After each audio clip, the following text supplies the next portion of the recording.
Naquele trecho remoto do Atlântico Sul, longe das rotas comerciais e do olhar constante do continente, a rotina seguia sem qualquer sinal de anormalidade. O navio da Marinha Brasileira cumpria uma missão técnica, cercado apenas pelo horizonte aberto e pelo silêncio marítimo. Nada indicava que, em poucos instantes, aquele cenário comum se transformaria em um dos episódios mais debatidos da ufologia nacional, registrado não por boatos, mas por uma imagem real. O primeiro sinal não veio acompanhado de alarme ou comunicado oficial. Surgiu como um movimento estranho no céu, percebido quase ao acaso por quem estava no convés. Não havia ruído, fumaça ou trajetória previsível. Apenas um objeto que se destacava de forma clara contra o fundo azul, chamando a atenção justamente por não se comportar como qualquer aeronave conhecida pelos tripulantes ali presentes. À medida que mais olhares se voltavam para o mesmo ponto, a estranheza deu lugar a uma atenção silenciosa e cuidadosa.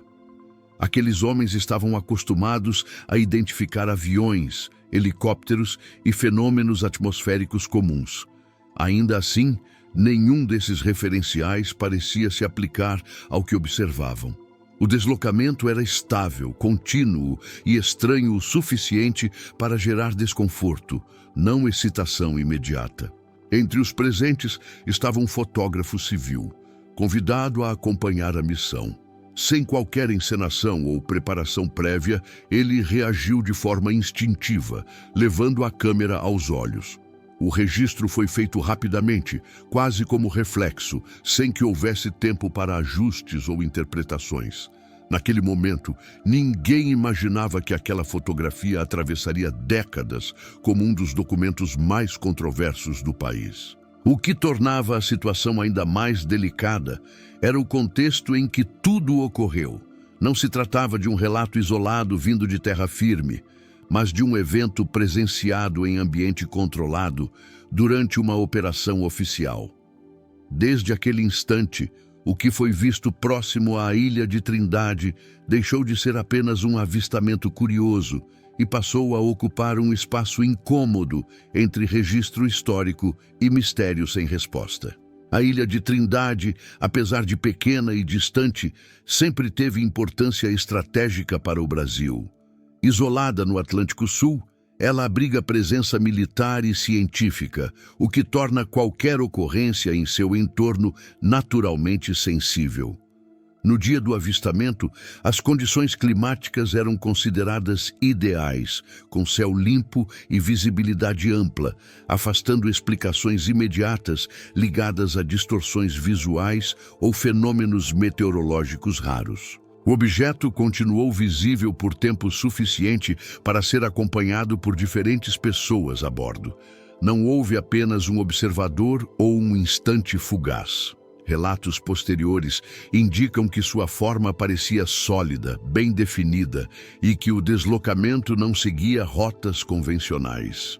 Não havia barulho perceptível, nem sinais claros de propulsão, o que aumentava a dificuldade de associá-lo a qualquer tecnologia conhecida da época. Após o registro fotográfico, o assunto passou a circular internamente entre oficiais e tripulantes. O clima não era de euforia, mas de cautela.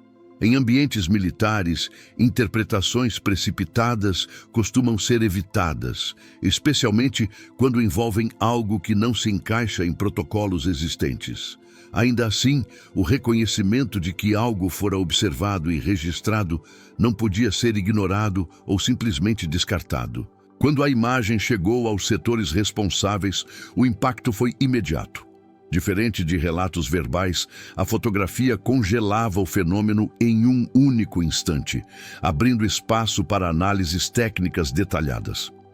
A Marinha do Brasil confirmou a autenticidade do contexto em que o registro foi feito, mas evitou atribuir qualquer explicação definitiva ao objeto, mantendo uma postura oficialmente neutra. Esse posicionamento, embora prudente, acabou ampliando o interesse em torno do caso. A ausência de uma conclusão clara não encerrou o episódio, apenas deslocou o debate para fora das estruturas oficiais. A partir daquele momento, o avistamento da Ilha de Trindade deixava de ser apenas um evento interno e começava a ganhar espaço como um dos arquivos ufológicos mais intrigantes do país. Quando a fotografia finalmente chegou ao conhecimento público, a reação foi imediata. Veículos de imprensa passaram a reproduzir a imagem, enquanto especialistas tentavam interpretá-la sem acesso direto ao negativo original. Essa limitação inicial já criava um terreno instável para conclusões firmes. Ainda assim, o simples fato de existir um registro visual associado a um contexto oficial impedia que o caso fosse tratado como mera especulação. Análises começaram a surgir, muitas delas focadas em possíveis falhas fotográficas, reflexos ou objetos comuns mal interpretados.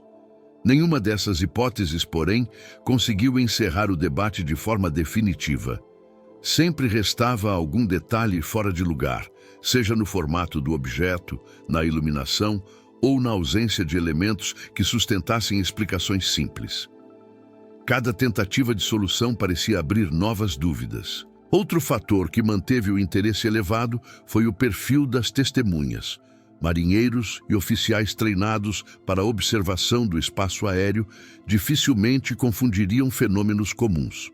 O fotógrafo, por sua vez, possuía experiência suficiente para distinguir defeitos técnicos de algo externo à câmera. Ainda assim, nenhum deles apresentou versões exageradas ou conclusões absolutas, o que reforçava o caráter cauteloso do episódio. Com o passar dos anos, o silêncio institucional passou a pesar tanto quanto a imagem em si. Não houve divulgação de laudos finais, nem comunicados extensos que explicassem o ocorrido em detalhes. Para muitos pesquisadores, essa ausência de encerramento oficial acabou se tornando parte central do mistério, sugerindo que o caso nunca foi considerado simples o bastante para ser arquivado sem questionamentos. Nesse ponto da história, o avistamento da Ilha de Trindade já não era apenas uma fotografia controversa. Ele havia se transformado em um símbolo das limitações entre o que pode ser registrado, analisado e oficialmente explicado. Talvez seja exatamente por isso que, décadas depois, o caso ainda provoque debates e convide quem observa a manter esse arquivo em aberto. Com o avanço das décadas, novas tecnologias de análise de imagem surgiram e a fotografia da Ilha de Trindade voltou a ser examinada sob diferentes perspectivas. Ainda assim, nenhuma reavaliação conseguiu oferecer uma resposta definitiva que encerrasse o debate. O registro permanecia tecnicamente intrigante, sem elementos claros que comprovassem fraude, mas também sem dados suficientes para afirmar sua origem com segurança absoluta. Paralelamente, o caso passou a ocupar um espaço peculiar dentro da ufologia brasileira. Diferente de relatos baseados apenas em testemunhos, ele reunia contexto oficial, presença militar e um documento visual reconhecido. Isso fazia com que fosse citado repetidamente em estudos, reportagens e debates, sempre acompanhado da mesma conclusão provisória. Algo foi visto, algo foi registrado, mas não se sabe exatamente o que. A própria postura das autoridades contribuiu para essa sensação de suspensão permanente. Ao reconhecerem o episódio sem avançar em explicações públicas, deixaram uma lacuna difícil de ignorar. Para alguns, isso indicava prudência técnica. Para outros, reforçava a ideia de que nem tudo o que é observado pode ser facilmente comunicado ou classificado dentro de estruturas oficiais conhecidas. É nesse ponto que o caso ganha uma dimensão maior. Ele deixa de ser apenas sobre um objeto no céu e passa a levantar questões sobre transparência, limites do conhecimento e a forma como eventos incomuns são tratados quando não se encaixam em respostas prontas. A fotografia continua ali, imutável, enquanto interpretações mudam ao longo do tempo. Hoje, o avistamento na Ilha de Trindade segue sem explicação definitiva. A fotografia permanece como um registro singular, um fragmento congelado no tempo que provoca mais perguntas do que respostas. O silêncio oficial persiste e a ausência de uma versão conclusiva reforça o mistério que cerca o caso, mantendo-o como um dos arquivos ufológicos mais intrigantes do Brasil. Esse episódio mostra claramente os limites entre o que pode ser documentado e o que permanece desconhecido. A imagem não comprova nada, nem descarta possibilidades, mas é uma prova concreta de que algo fora do comum aconteceu naquele dia, observada por pessoas treinadas e registrada em condições controladas. Para o público que acompanha a ufologia nacional, a Ilha de Trindade representa um convite permanente à investigação e à reflexão. Não é um ponto final, mas uma porta aberta para questionar o que sabemos e o que ainda está oculto. É esse espaço de incerteza que mantém o arquivo vivo, aguardando novas análises, novas perguntas e, quem sabe, respostas que ainda estão por vir. Se este caso desperta sua curiosidade, deixe nos comentários suas impressões e teorias. Seu like ajuda a manter esse arquivo aberto para que juntos possamos continuar investigando. E não se esqueça de se inscrever no canal para acompanhar novos casos que desafiam a explicação oficial.